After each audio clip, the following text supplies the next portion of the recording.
कभी सोचा है कि ठीक दोपहर के वक्त जब सूरज बिल्कुल हमारे सर पर होता है तो नमाज पढ़ना मना क्यों है? जी, लेकिन जैसे ही सूरज जरा सा भी ढलता है तो फौरन जोहर का वक्त हो जाता है। ये थोड़ा अजीब लगता है ना? बिल्कुल। आज हमारे पास जो माखिज हैं वो इसी सवाल के पीछे छुपी हिकमत को खोलते हैं।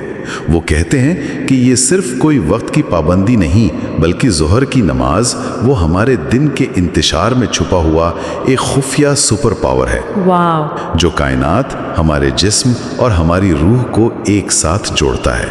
तो आइए इसकी खोज करते हैं।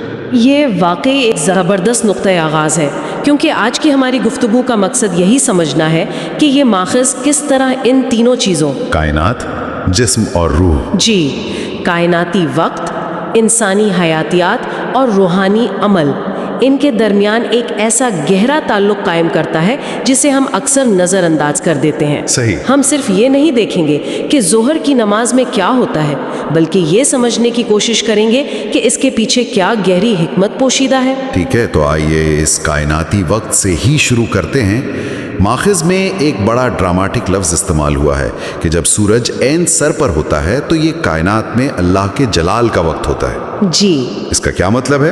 ये सुनने में बहुत भारी भरकम लगता है। बिल्कुल। माखिज उसे इस तरह बयान करता है कि ये वो लम्हा है जब सूरज की तवनाई, उसकी तपिश और उसकी शुआओं का दबाव ज़मीन पर अपने उरूज पर होता है। अच्छा, ये एक तरह से कायनाती ताकत का बेलगाम मुजाहरा है। इसीलिए इस लम्हे में सजदे से रोका गया, जैसे ये कहा जा रहा हो कि ठहरो, ये जलाल का वक्त है। अच्छा, तो ये एक तरह का पॉज बटन है जो कायनात, बिल्कुल बिल्कुल, जो कायनात दबा रही है। लेकिन फिर जैसे ही सूरज ढलता है सब कुछ बदल जाता है। जी, माफिज इसे रहमत इलाही का जोश में आना कहता है। ये जलाल से रहमत की तरफ तब्दीली बहुत तेज है, और यही तो इसका सबसे खूबसूरत पहलू है। उन ज़राए के मुताबिक वो लम्हा जब सूरज ज़वाल पजीर होता है वो सिर्फ एक फल्कियाती वाक़या नहीं है। तो फिर क्या है? ये एक रूहानी इशारा है। ये अल्लाह की तरफ से एक पुकार है, एक दावत। दावत? जी, दावत। माखज़ कहता है कि ये वो लम्हा है जब पुकार आती है कि आओ अब ज़मीन की तपिश को अपने सजदों की ठंडक से मात दे दो। ये दावत वाला नुक्ता बहुत दिलचस्प है। क्या माखिज इस पर मजीद बात करता है कि एक हुक्म और दावत में फ़र्क क्यों अहम है? क्योंकि हुक्म में मजबूरी का एहसास होता है, जबकि दावत में मोहब्बत और चाहत का। आपने बिल्कुल सही पकड़ा। हुक्म की तामील डर से या फर्ज समझकर की जा सकती है, लेकिन दावत कबूल करने में एक ज़ाती ताल्लुक होता है। बिल्कुल, एक खुशी का अंसर शामिल होता है। माखज़ का जोर इसी बात पर है कि ज़ोहर की नमाज सिर्फ एक हुक्म नहीं बल्कि कायनात की सख्त तरीन घड़ी के फ़ौरन बाद खुलने वाले रहमत के दरवाजे में दाखिल होने की दावत है। ये एक मौका है, जिम्मेदारी से कहीं बढ़कर। जी, कायनात और रहमत की बात तो समझ आती है, लेकिन क्या माखिज इस फल्कियाती वक्त का ताल्लुक हमारे अपने जिस्म के अंदर चलने वाले निज़ाम से भी जोड़ता है? ठीक उसी वक्त हमारे जिस्म के अंदर भी एक हयातियाती तब्दीली रूनमा हो रही होती है। यानी ये जो पोस्ट लंच डिप जिसे हम कहते हैं, उसकी कोई हयातियाती वजह है? बिल्कुल। तो माखिज ये कह रहा है कि इस्लाम का हल कैलूला या कॉफ़ी नहीं बल्कि नमाज है। बिल्कुल यही बात है। माखिज के मुताबिक जदीद साइंस भी इसकी तस्दीक करती है। दोपहर के वक्त हमारे जिस्म में सुस्ती और थकन पैदा करने वाले हार्मोन्स की सतह बढ़ जाती है। अच्छा, खून की गर्दिश में एक ख़ास दबाव पैदा होता है। हम सब ने ये महसूस किया है कि दोपहर में काम करते हुए अचानक जैसे दिमाग बंद हो जाता है। जी बिल्कुल होता है। माखिज कहता है कि ये सिर्फ आपकी थकन नहीं, ये एक हयातियाती अमल है।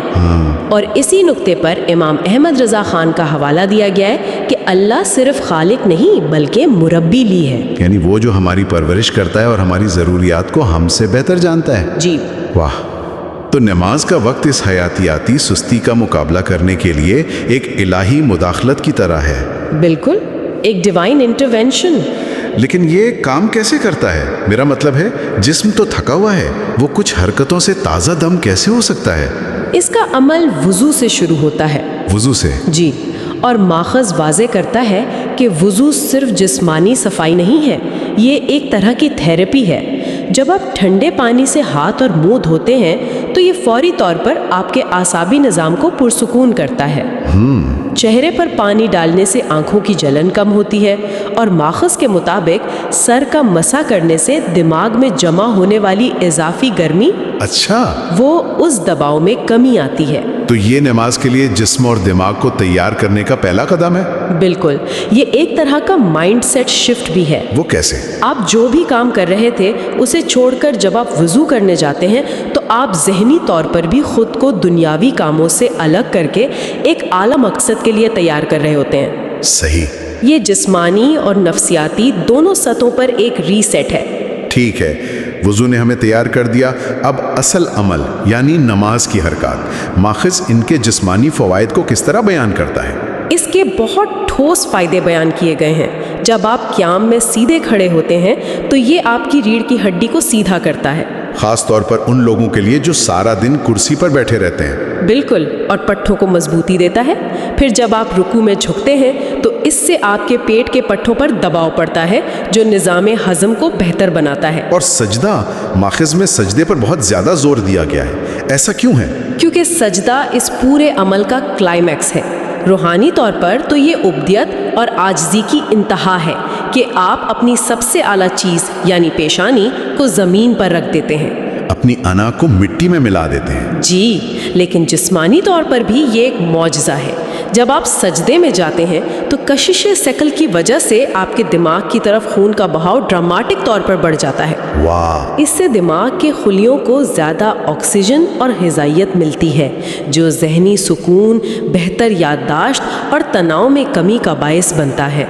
यानी दिन के बीच में दिमाग के लिए एक पावर बूस्ट। बिल्कुल। तो अगर मैं इन सबको जोड़ूं तो वुज़ू से आसाबी सुकून मिला, क़याम और रुकू से जिस्मानी स्ट्रेचिंग हुई और सजदे से दिमाग ताज़ा दम हुआ। जी। माखज़ के मुताबिक ज़ोहर की ये चंद रकातें दिन के सबसे मसरूफ़ और थका देने वाले हिस्से के लिए एक मुकम्मल रिचार्ज पैकेज हैं। बिल्कुल, ये सिर्फ एक एहसास नहीं बल्कि इसके पीछे एक मुकम्मल हयातियाती और नफ्सियाती साइंस है जिसे माखज़ बयान कर रहा है। एक रीसेट बटन? जी, एक रीसेट बटन जो दिन के बीच में जिस्म और रूह दोनों को ताज़ा दम कर देता है। ठीक है, ये जिस्मानी रीसेट बटन वाली बात तो बहुत ताकतवर है, लेकिन माखज़ इससे आगे बढ़कर हमारी रोज़मर्रा की ज़िंदगी, ख़ास तौर पर काम और पैसे के बारे में हमारे रवैये पर भी बात करता है। जी, और ये शायद सबसे मुश्किल लेकिन सबसे अहम हिस्सा है। माखज़ में एक बहुत ताकतवर ख्याल पेश किया गया है। जब ज़ोहर की आज़ान होती है और कोई शख्स अपनी दुकान का शटर गिरा देता है या मीटिंग के बीच में से उठकर लैपटॉप बंद कर देता है, तो ये अमल सिर्फ एक मजहबी फरीज़ा नहीं है, ये एक अमली ऐलान है, एक स्टेटमेंट है। क्या स्टेटमेंट? कि मुझे पालने वाला ये कारोबार या ये नौकरी नहीं बल्कि मेरा रब है। ये बरकत का तस्वुर बहुत अहम है, लेकिन एक आम आदमी ये सवाल कर सकता है कि मैंने तो नमाज के लिए दुकान बंद की और मेरा गाहक चला गया, मादी तौर पर तो मुझे नुकसान हो गया। ये एक बेहतरीन सवाल है। माखज़ उस ज़ाहिरी नुकसान और रूहानी फ़ायदे के तज़ाद को कैसे बयान करता है? माखज़ इसका जवाब बरकत के तस्वुर में देता है। बरकत वो चीज़ है जिसे आप कैलकुलेटर पर हिसाब नहीं कर सकते। सही। हो सकता है आपने एक गाहक खो दिया हो, लेकिन अल्लाह आपके बाकी वक्त और बाकी रिस्क में ऐसी वसअत दे दे जिसका आप तसव्वुर भी नहीं कर सकते। नहीं, बल्कि मेयार और इत्मीनान में इजाफा। बिल्कुल, बरकत का मतलब ही यही है।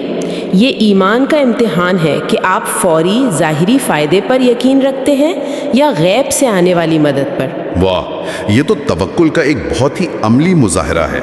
माखज़ में ढलते सूरज के इस्तारे का भी जिक्र है। जी, ढलता सूरज दरअसल हमारी अपनी ज़िंदगी की कहानी है। जैसे सूरज सुबह तुलू होता है, दोपहर को अपने उरूज पर पहुंचता है और फिर ढलना शुरू हो जाता है। बिल्कुल इसी तरह इंसान की जवानी और ताकत भी हमेशा नहीं रहती। जी, ये रोज़ाना की बुनियाद पर एक याद दहानी है कि हर उरूज को ज़वाल है सिवाय अल्लाह की ज़ात के। इसी ज़िम्न में माखज़ एक हदीस का भी हवाला देता है कि ज़ोहर के वक्त दोज़ख की आग भड़काई जाती है। ये एक बहुत संजीदा बात है। जी। क्या इसका मतलब ये है کہ اس وقت ماحول میں کوئی منفی توانائی ہوتی ہے؟ ماخذ اسے اس طرح بیان کرتا ہے کہ یہ نماز ایک حفاظتی ڈھال ہے۔ حفاظتی ڈھال؟ جی، دنیا میں اس وقت سورج کی تپش عروج پر ہوتی ہے، ہمارے جسم میں سستی کی تپش ہوتی ہے، کام اور کاروبار کی تپش ہوتی ہے۔ تو یہ نماز ہمیں ان تمام دنیاوی آگوں سے بھی بچاتی ہے اور ساتھ ہی علامتی طور پر آخرت کی آگ سے بھی حفاظت کا ذریعہ بنتی ہے۔ ٹھیک ہے، ہم نے کائناتی، جسمانی اور روحانی فوائد کی بات کر لی، لیکن اب اس سب سے اہم اور شاید سب سے چبھتے ہوئے سوال کی طرف آتے ہیں جسے ماخذ اٹھاتا ہے۔ جی، کیا ہوگا اگر کوئی شخص نماز تو پابندی سے پڑھتا ہے لیکن اس کے کردار، اس کے اخلاق، اس کے معاملات میں کوئی بہتری نہیں آتی؟ اور یہی اس پوری بحث کا مرکزی نقطہ ہے۔